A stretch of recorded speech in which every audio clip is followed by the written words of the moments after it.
Hey guys, so today, intervals, okay? I'm loaded up, I got my pack, I got my bow, and we're adding in shots, okay? In a fatigued state, in a shooting under duress, situations that you're going to see when you're hunting in the backcountry. I think it's super important that folks understand that you're going to see a spike in heart rate just from the excitement of the shot. No matter how veteran, how experienced you are, how many animals you've shot, if you're not getting excited when the situation presents itself, maybe it's time to find something that does get you jacked up. So what I've found over the years is that from wearing a heart rate monitor when pursuing animals, specifically in tracking, I find that when I encounter an animal, whether it's coming up on the buck, when I jump an animal and I'm trying to identify, that I see a spike in my heart rate, and I'll actually see a spike up to about 85 to 90%. So now I'm able to use that number in my training. So here I'm going to run a hill sprint. I'm going to come back up, check my heart rate. Okay, I've got my Sunto on. I do have a strap on. That's a very important. Wearing a heart rate strap is going to be far more accurate than a wrist read heart rate. So I recommend doing that if you don't have one. From there, I'm going to take a shot. I've got 3 targets set up at different yardages. When I get back here, I'll check my heart rate. If I'm not at approximately 90%, then I'm going to drop. I'll do a few push-ups, check it, see if my heart rate comes up to that magic number, and then I've got to go into the shot. Okay, I'm also going to range. Okay, make sure that I'm going through all of the different steps that I would have to take when encountering game and encountering the opportunity for a shot when you're truly in the heat of the moment.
Well, that was 2, 4, 6 arrows.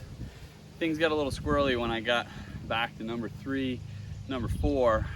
This was back at 55 yards, and there was some residual fatigue starting to accumulate.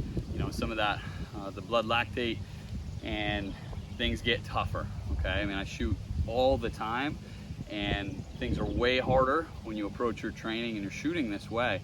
So 3 of those shots were kill shots.